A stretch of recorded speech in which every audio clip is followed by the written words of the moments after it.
À Monsieur Hendrik Davi.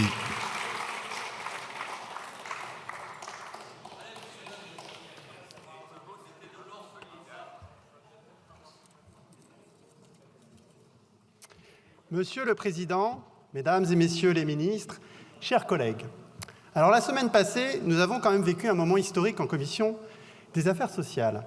Nous avons rejeté à l'unanimité les volets recettes puis dépenses du projet de loi de finances de la sécurité sociale. Jamais vous m'entendez, une loi de finances d'un gouvernement n'a été à ce point désavouée. Alors pourquoi un tel désaveu? Mesdames et Messieurs les ministres, avez-vous une idée? Pour moi, la réponse est assez simple. Rien ne va dans vos politiques de santé. Rien. D'abord, nous manquons de soignants partout. Dans les zones rurales, les services d'urgence, les hôpitaux psychiatriques, les centres médico-psychologiques.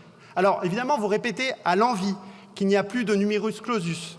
Mais en pratique, il n'y a pas assez de place dans les facultés de médecine. Et nous avons perdu 1100 hospitalo-universitaires depuis 1996. C'est ça, les chiffres.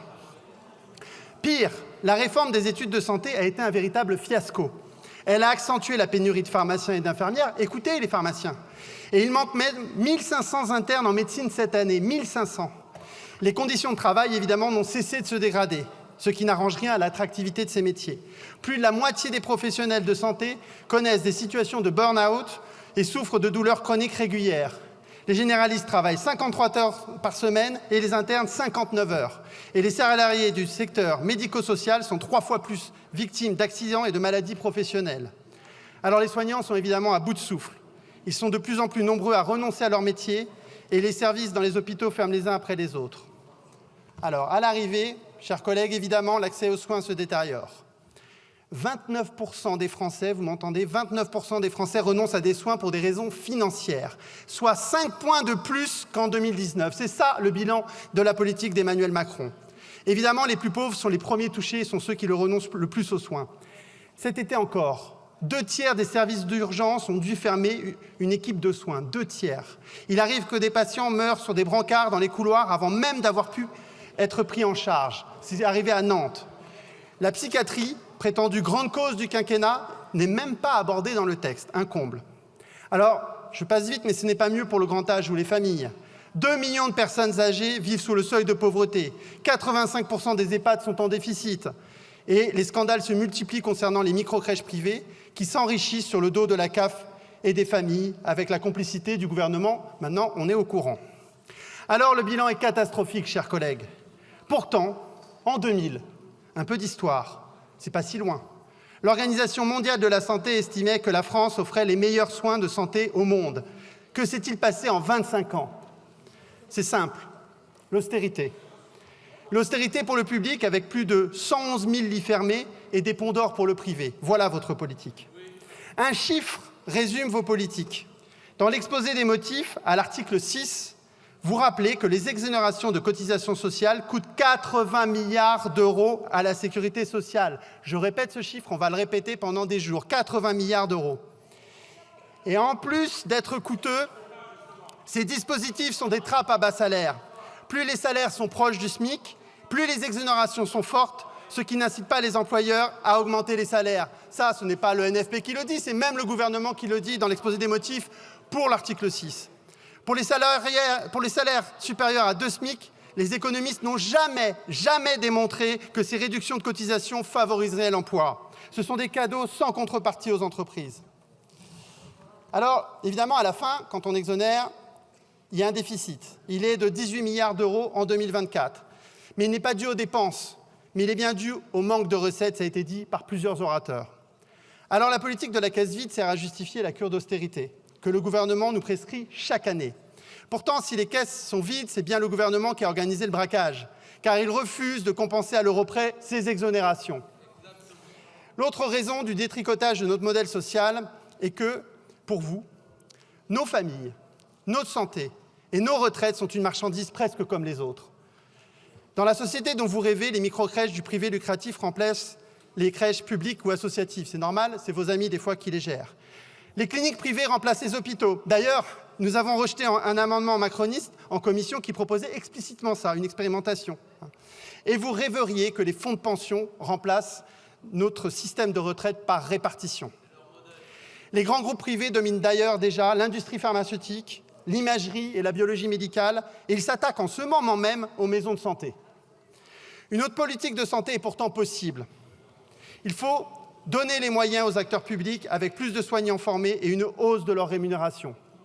Il faut à terme en finir avec la tarification à l'acte qui noie tous les acteurs sur la bureaucratie. Mais j'entends que vous voulez arrêter la bureaucratie, mais il faut en finir avec une partie de la tarification à l'acte si vous voulez en finir avec la bureaucratie. Entendez les soignants qui en parlent. Nous devons développer massivement des centres de santé publics pluridisciplinaires, comme le fait l'assistance publique des hôpitaux de Marseille.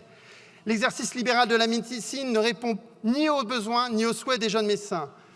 Aujourd'hui, seulement 12% d'entre eux s'installent en libéral à la fin de leurs études. C'est aussi un chiffre qui devrait vous faire réfléchir sur notre modèle. Des moyens existent pour financer une autre politique, évidemment. Alors, notre groupe a déposé d'abord un amendement à l'article 6 qui permet d'en finir avec les exonérations au-delà de 2 SMIC et d'éviter les paliers entre 1 et 2 SMIC. Est-ce que vous savez combien ça rapporterait ? Eh bien, ça leur rapporterait 12,3 milliards d'euros de recettes déjà. Ensuite, fiscaliser les heures supplémentaires, 2,5 milliards d'euros de recettes. Passer le taux de cotisation des revenus du capital sur la CSG de 9,2% à 12,5%. 3 milliards de recettes de plus. Taxer les superprofits, 3 milliards de plus. Taxer le patrimoine des milliardaires, au minimum 3 milliards, ça dépend s'ils restent à l'étranger, hein, ça c'est un vrai souci. Et puis, on a aussi la fiscalité comportementale dont a parlé Jérôme Guedj. Taxer le sucre, l'alcool et le tabac, c'est au moins 2 milliards de plus de recettes. Alors, au total, le NFP a proposé au moins 25 milliards de recettes supplémentaires. De quoi éponger le déficit de 2025, qui est de 18 milliards, et de dégager 8 milliards de dépenses pour les retraités, nos familles et notre santé. Avec l'augmentation des recettes proposées par le nouveau Front populaire, nous pourrions augmenter l'objectif évidemment national de dépenses d'assurance maladie, l'ONDAM, à la hauteur des besoins réels des hôpitaux et des établissements médico-sociaux, qui doivent faire face à l'inflation et à l'augmentation des besoins en santé en raison du vieillissement de la population. Avec l'augmentation des recettes que je vous ai proposées, le gouvernement ne pourrait plus justifier le reste à charge, qui se répercutera directement par une augmentation de 7% des mutuelles. Pire, 3 millions de nos concitoyens qui n'ont pas de mutuelle devront souvent renoncer un peu plus aux soins. Avec l'augmentation des recettes que nous proposons, impossible aussi de justifier l'économie de 4 milliards demandée aux retraités et la baisse de leur pouvoir d'achat. Comme je l'ai déjà dit en commission, nous pouvons aussi discuter des dépenses. Prenons un peu le temps. Mais il ne faut pas prendre cette question, comme vous le faites, par le petit bout de la lorgnette, en augmentant le reste à charge ou en portant à 3 le nombre de jours de carence pour les fonctionnaires. Non, depuis plus de 20 ans, les chercheurs ont développé un concept. Je vous le soumets, peut-être que vous le connaissez, c'est le concept de One Health, santé globale. Ils ont démontré que la santé des écosystèmes et la santé des populations étaient intimement liées. Si vous voulez vraiment limiter les dépenses en prévenant les maladies, il vous faut suivre ce concept. Il faut en finir avec la malbouffe, responsable d'une épidémie d'obésité qui touche de plus en plus nos jeunes et vos jeunes. Il faut en finir avec les pesticides qui causent des cancers chez les agriculteurs et leurs enfants, avec des cancers pédiatriques dramatiques. Il faut en finir avec la pollution de l'air, responsable de 47 000 décès prématurés en France. Il faut en finir avec la dégradation des conditions de travail qui génère accidents du travail et multiplication des burn-out. Malheureusement, la France est championne. Que faites-vous pour les travailleurs saisonniers agricoles ? Que faites-vous pour les travailleurs du bâtiment et ceux qui coulent le bitume de nos routes et de nos trottoirs et qui sont exposés en permanence à des produits totalement toxiques ? Et pour eux, la meilleure prévention, n'en déplaise à nos collègues du Rassemblement national, la meilleure prévention pour eux, c'est la régularisation de tous les travailleurs sans papier. Parce que tant qu'ils ne sont pas régularisés, ils ne peuvent pas être soignés. Enfin, il faut en finir avec la politique actuelle du médicament et bâtir un vrai service public du médicament qui mette fin à la spéculation.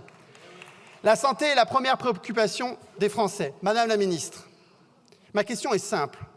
Est-ce la première préoccupation du gouvernement, ou devrais-je dire, est-ce la première préoccupation de Bercy? Parce que je crois que c'est Bercy qui décide. Le groupe écologique et social ne votera pas ce texte austéritaire et injuste. Nous demandons 3 mesures urgentes dans le cadre du projet de loi de finances de la sécurité sociale. D'abord, une augmentation d'au moins 10% de l'ONDAM hospitalier pour répondre aux besoins immédiats. Ensuite, une suppression des exonérations de cotisations au-delà de 2 SMIC. Et enfin, l'abrogation de la réforme des retraites. Alors, pour sauver nos retraites, notre système de santé et aider les familles, la seule solution est maintenant, à mon avis, une motion de censure, en réalité. pour qu'un gouvernement du nouveau Front populaire dirigé par Lucie Castel répare vos méfaits. Mais pour qu'une telle motion de censure soit votée, encore faut-il que les députés du Rassemblement national, véritables béquilles du gouvernement Barnier, prennent leurs responsabilités. Merci pour votre attention. Je vous remercie, chers collègues. La parole est à Monsieur Philippe